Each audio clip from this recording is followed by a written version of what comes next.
This Land Cruiser frame has some major problems. We had to completely tear it down. But today we will try to fix the frame and weld in some channels. This 1982 Toyota Land Cruiser 60 series has been one hard challenge to fix. It has been recently restored, but there is so much wrong with it. It will be kind of a problem when you drive off-road. Pretty sure it will rip out. And now we can see how heavily welded this thing actually is. Everything you hear now and I describe is the car is not roadworthy. There is always something we discover. It's a pepper box. They welded in 2 C channels, but reverse. There should be a hole in order to access the body bolt. We completely disassembled it and now we can finally start fixing everything. I am pretty happy. It looks really, really good. Can we fix the frame without further wrapping? We are off by a lot actually. And will this Land Cruiser ever hit the road again? You're going to find out! I have made a template from cheap aluminum I had laying around. And how did I do that? So first of all, you see why I made it, holes. I used some tape, and I could open it. Then I put some tape over it like that, and then like that, and then a third time like that. And then I took a white marker and marked everything I needed. Also from the rear I made white dots on the rear of the tape. And then I took a cutter, cut it out on my white line, and then I put it on my aluminium. And then I started to cut it out, drill all the holes, and ta-da, there is a template. And now I will put it on my sheet metal, or actually iron plate, mark everything to the same to the iron plate, and then I cut it out. And then I have a template to weld it in. My brother is drawing out the template on the iron plate. We use a 0.5 cm plate for the replacement piece. We need to drill the holes for the body mounts and also the rear spring hanger. Now we take an angle grinder to make a thin line. This line will later guide us and therefore needs to be very precise. Only thing left now is to cut it out and we are done. So I cut out my iron piece. Actually it's not a template, it's the replacement piece. And now I will test fit it on the frame and then we will start cutting. I hope it fits. In order to align it the right way, I have to check if the drilled holes align with the old ones. Therefore, I really take my time to see where adjustments are needed.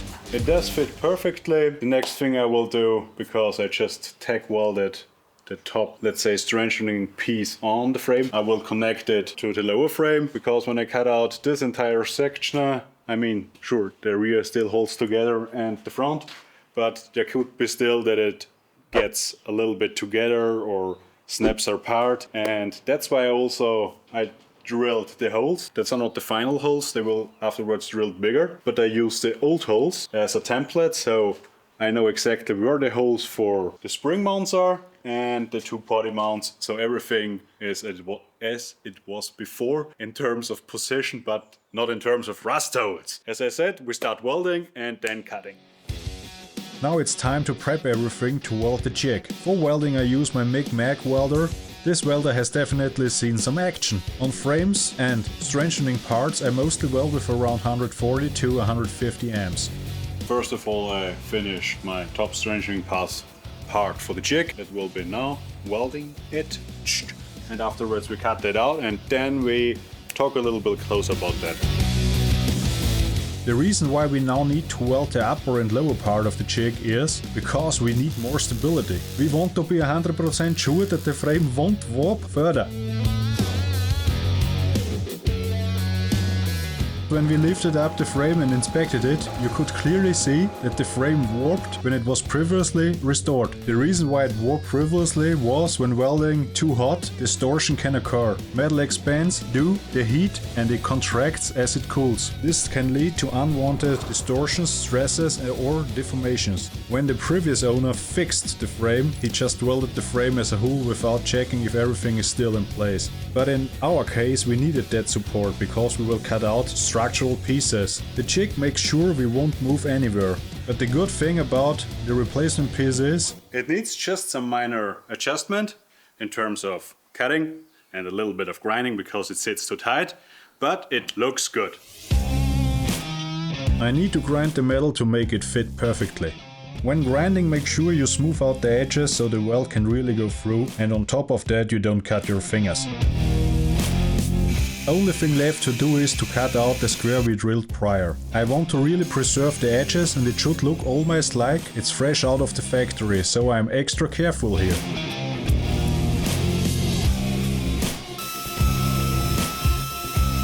After that I put the finished template over the second one and secure it. We have the right measurements from the first one, so we only need to cut it out.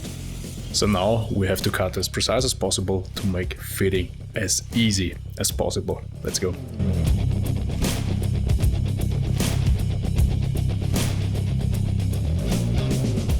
Both templates are now ready. The only thing left to do is to remove the old rusted piece from the frame. I hope when I start cutting, the frame doesn't move or switch its position. But we will see. Now, before we start cutting, if you do something like that yourself, before you start, be sure everything aligns, every hole, you know where you want to make every cut, because afterwards, when you cut out such a big section of a frame and the holes are off afterwards, yeah, that's make my day situation. And when you ask yourself why is the template still on and why he doesn't mark it and then cut it, because when the template is still on, I can cut much tighter. If I mess up in terms of cutting, I will also cut into the template so it will be still more or less the same sized hole. And that's why the template is still on. And now we start. And shortly you are going to see why it's important to wear some sort of eye protection. As you can see, the disc wobbles and gets caught in the template and then explodes. Let's look at that again. You can clearly see that would have done some damage. Luckily my brother and I always wear some sort of eye protection. After that little incident we now continue to cut out the rusted channel. While I was cutting more and more of the worn material, I noticed something. I have to weld in the back also a strengthening piece, because he was welded before, so he does start to flex a little bit. And before I cut out the rest of it, I will weld in, just for safety reasons, another strengthening piece from the rear, like this, so they stay at the same thickness, the U-channels, and don't flip around, more or less, okay? Now I have to prep everything. That means grinding free the leftover material so I can properly weld it on. Grinding is needed because if you weld on paint, the electrical connection is pretty bad and also weakens the weld itself. Now I have to squeeze the frame with some clamps in order to keep the right height of the frame while welding.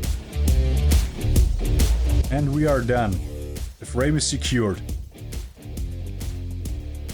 Now I remove the template, cut out the rest of the band. It's easier. Then afterwards we will see how good my made up piece fits. Now I can simply cut the remaining anchor points. After that there is only one question remaining. How bad will the cut out section be? From the outside of this piece I cut out, you can still see the Toyota black paint, but on the inside it is actually gone. It is so thin. I mean, you see everywhere they welded it here, here, here, and actually the entire section is gone. So there was only one way to repair it long lasting, and that is cut it out and make a new piece. The cut was definitely needed. On top of that, the frame stayed in place and didn't move, which is definitely a win. Note, a template will never be 100% perfect in first place. Adjustments are always needed. Thanks. So we corrected that and afterwards we start to tack weld the plate and see how it fits. What we actually do now is I measure in the plate. How do I do that? I have a laser cut piece of iron. Before I weld it in, I spot weld the plate in, and I have to look that it is flush with the upper and lower section, so when I grind it down you will see nothing actually afterwards. And that is a time consuming, let's say, work, because when you just throw it in you will see afterwards where it is welded, and that's a thing we want to avoid. So we take care and take our time so everything fits and looks good afterwards. And also what is very important, don't hack or part the entire frame. So you do it rail by rail. So first one side, then the other side, because then you have always a measuring point where you can look if everything is the same thickness and everything is in the same position.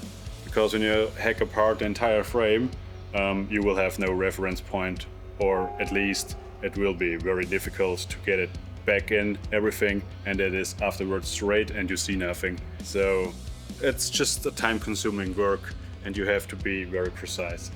So measurement is definitely needed before welding and also while welding. This is a crucial step to do right, otherwise we will have a big problem later on.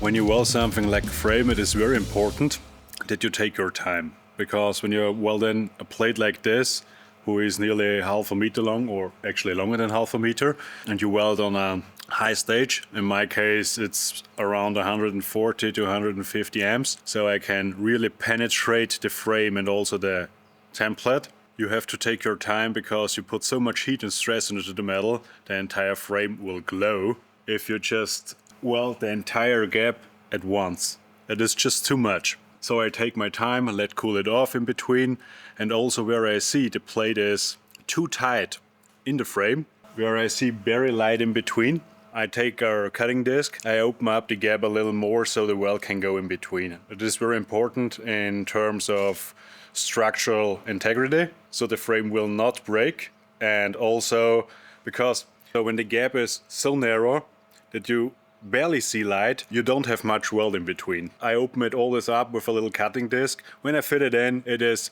very, very tight in there. And after I just tack welded it, when I make a long weld so it can penetrate it. And also afterwards, when everything is welded and grinded flush, I will put in from behind a fish plate, a strangling plate more or less, who is bigger than the template. So the frame has back all his stiffness.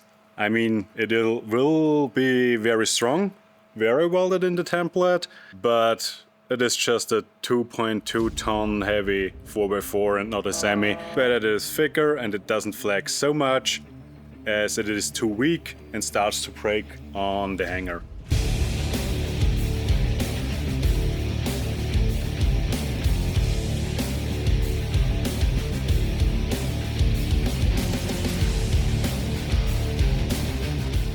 It's very important, as you see here, the blue shine, where I welded super hot more or less. When you look from behind then, you have to see a nice penetration where the weld goes all the way through. Then you know for sure it will hold. I'm taking out a die grinder and grind down the welds from behind, so I can weld it. You want to really penetrate the material so it is really durable and holds up. Here you can perfectly see how it penetrates while welding. That blue shine tells you if your weld actually holds something. I'm super stunned with how it looks now. Now we will grind it down and see actually if everything is flushed, and where also we have to weld a little bit over it because the weld isn't as high as the frame, and you will see some wellies. That is where we want to put some weld on it so it is flush, and then we are finished.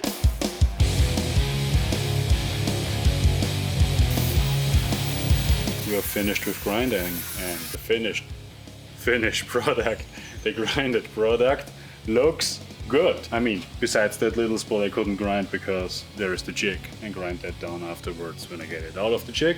But I mounted the two body mounts and also the rear spring hanger, and from what you see, you would never guess that the frame is welded so much. What is probably a little bit over a meter. Looks good. And afterwards we will do the second side. Hopefully it will look as this side, because actually when the frame is sandblasted and painted, you will see nothing as I promised. You will see nothing. You will not see that it is repaired so heavily and it looked so disgusting before. You would probably guess, oh yeah, someone took really care and washed the frame every 2 days the last 42 years. But yeah, probably not. I'm really happy with it. It looks really good. It looks really good. We made it. As you see, we did the second side too. and it actually went way faster than the other side, but that is like it always is with work. When you do it on the first side, it takes forever. Second side is then like finished. But yeah, done. And the next thing will be I bring the frame to my sandblaster and he will sandblast the frame from the inside, and then I will weld in the inner channels, and that's it.